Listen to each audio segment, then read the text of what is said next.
El 4 de abril de 1980, 11 puertorriqueñas y puertorriqueños fueron arrestados en Evanston, Illinois. 11 Puerto Ricans were arrested in Evanston, Illinois. They were charged with conspiring to overthrow the authority of the U.S. government by force of arms and sentenced to 55 years to life in prison. They pronounced themselves prisoners of the undeclared war between the U.S. government and the Puerto Rican people, therefore refusing to recognize the jurisdiction of the U.S. government. The independence movement in Puerto Rico didn't begin with the capture of 11 Puerto Rican prisoners of war. It has a history from the moment that the United States invaded Puerto Rico, 86 or 87 years ago.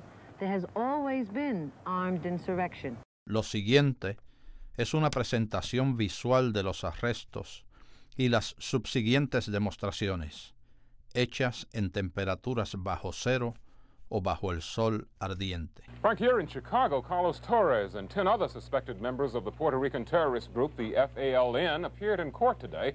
Torres, who was the FBI's most wanted fugitive, and the others were arrested Friday in the Chicago suburb of Evanston. Julie Eckert has more. The courthouse was surrounded by policemen and sheriff's deputies, armed with shotguns, handguns, and rifles. They kept their eyes on about 40 demonstrators who chanted their support for the suspected terrorists.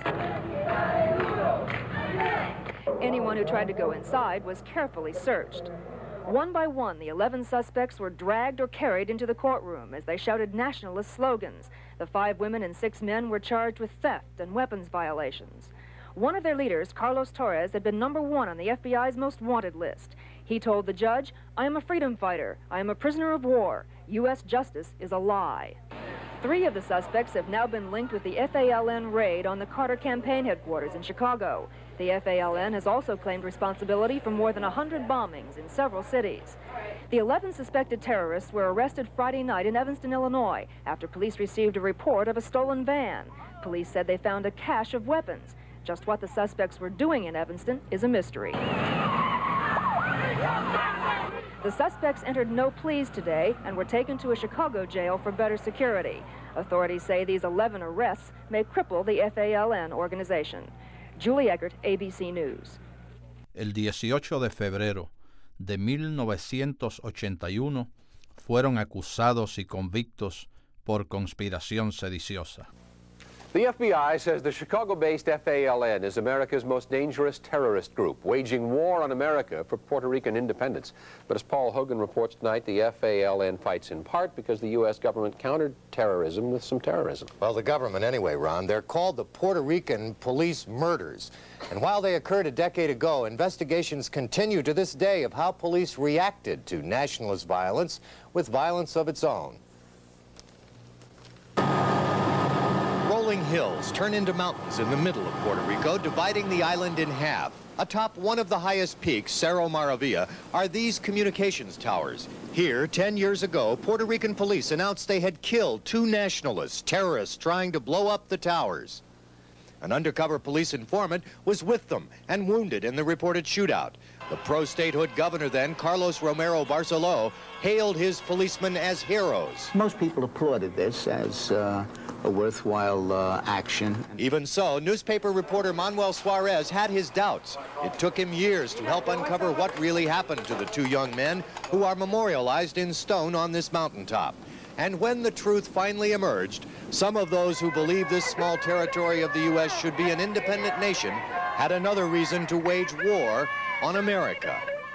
Puerto Rican nationalists who committed acts of terrorism in Chicago and other U.S. cities over the past decade often cite what happened here atop Cerro Maravilla, Marvelous Mountain, as a spark that led them to commit their acts of violence. There was more than enough evidence to indicate that the police were lying. The police story began to unravel when reporters talked to the taxi driver who was forced at gunpoint to drive the 3 youths to the mountaintop. He identified the gunman as the police informant and said there was not 1 but 2 volleys of shots from police. Okay, pues muy bien. Suarez began to get calls from government sources who said police and top government officials were hiding the truth. This was not a good cover-up. This was not a good crime. You know, either the FBI, the biggest amateurs in the world, or that they participated in the cover-up. Only with the recent release of FBI internal documents through Freedom of Information is it clear why federal agents didn't crack the case. The FBI San Juan chief argued against Justice Department intervention because it would undermine the credibility of Puerto Rican police and hinder the Bureau's bombing and terrorist investigation efforts. Finally, in November of 1983, one of them tells how the young men were actually killed. Even without federal pressure, one of the policemen broke down during hearings conducted by the Puerto Rican Senate. Then a few others got immunity and confessed. It was pre-planned that they would be killed. It was the police informant who lured the two youths to the mountaintop where they were arrested, tortured for a while, and then executed. It's state terrorism. I don't think there's any other way that you could describe it. The governor was voted out of office. Top police officials were replaced. 7 policemen have been convicted. 2 more are now on trial for the killings. The informant was murdered in the streets. Manuel Suarez has written a book all about it, and the Puerto Rican police have been writing about him. Yes, it turns out that I show up on a list of subversives, and I don't know what I'm subverting. Well, Suarez is not alone. According to Senate investigators, fully 3% of the Puerto Rican population is on the police subversive list. Tomorrow night at 10, how nationalist beliefs entered Chicago with the wave of immigrants 40 years ago, eventually spawning the FALN. A Carlos Alberto Torres no se le ofreció clemencia. Oscar López Rivera rechazó la oferta. The FBI believes it has jailed the leadership of the FALN and therefore seriously damaged the Puerto Rican independence group's ability to wage war on America. But as Paul Hogan reports, there's a Chicago minister who's lost 3 members of his family to this prolonged conflict, and he would disagree. Around the first wave of Puerto Ricans who migrated to Chicago in the 1950s brought with them the political divisions that are part of the island's history. It was their children who grew up here who became the FALN. I am very proud of my son. Reverend Jose Torres' only son, Carlos, is serving a virtual life sentence in federal prison. So is Carlos's wife, Heidi. Reverend Torres' wife, Alex, is also in federal prison. My wife, I love her. Reverend Torres raised his family preaching one message, nationhood for his island home. Puerto Rico is our own country. Puerto Rico is little, but it's something that we love and that we have to defend. The FBI says the Chicago-based FALN planted over 100 bombs here and in other U.S. cities. They have killed 5 people over the last 12 years or so, and they have injured 84, many of them very seriously. Reverend Torres' son, Carlos, who was raised to be what he became, was one of those held responsible. Heidi Torres' fingerprints were found on one of the killer bombs, and the government says Reverend Torres' wife conspired with them. Why bombs? To call the attention in a drastic way, in a way relevant, that in a language that is understood in every nation of the world. In Puerto Rico, the vast majority votes for candidates who favor continued U.S. ties. Those who seek statehood for the island dismiss the FALN as irrelevant. Some people are violent in every society, and they have different causes. If not, they will invent one. Even though Puerto Ricans here in Chicago revel in their heritage and take pride in their distinct nationality, there appears to be little support for FALN tactics. And though he favors independence, the status question itself isn't even on the agenda of Alderman Luis Gutierrez. If I pushed Puerto Rican independence as an issue for Alderman Gutierrez, I'd have a lot of difficulty in the neighborhood in terms of making some economic and social gains here. And yet, there is a long history of violence on both sides of the status question. From the assassination attempt on President Truman to the attack on Congress, all the way to the FALN. I think that we have the spirit and the will to fight, and so we have not been defeated. Never get out alive, but that's the price they appear willing to pay for acting on their beliefs.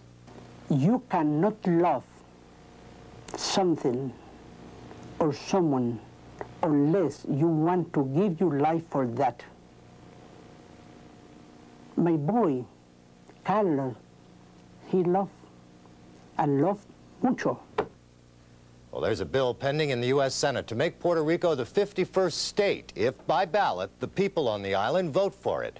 But most parties agree there's no majority that would agree to moving in either direction. So this 90-year-old conflict is almost certain to continue. Thanks, Paul. He's a reputed terrorist, a man convicted of leading an underground war on America. His headquarters, Chicago, where only last week he was convicted of plotting his own prison escape. In the second part of a series of reports, Paul Hogan tonight brings us an exclusive interview with the man the FBI says is the leader of the FALN. Well, how and why did Oscar López Rivera change from a Vietnam War hero to an underground bomber who committed acts of violence for an idea, Puerto Rican nationalism? Because he says, though he values human life, he hates oppression more. I do not condone violence for the sake of violence. Oscar López is a planner. He's an organizer. He is a bomb maker. He does perpetrate terrorist acts himself. I have every right to wage struggle in Puerto Rico and in the United States by any means necessary, including armed struggle. And armed struggle it was for Oscar López Rivera and the FALN. From the mid-70s onward, over 100 bomb attacks that killed 5 innocent people. They are very violent. They've dedicated their lives to overthrowing the United States government in the sense of liberating Puerto Rico from control of the United States. Now serving sentences that, if carried out, will keep him in chains until he dies, López believes the fight to free Puerto Rico from U.S. control requires war on America.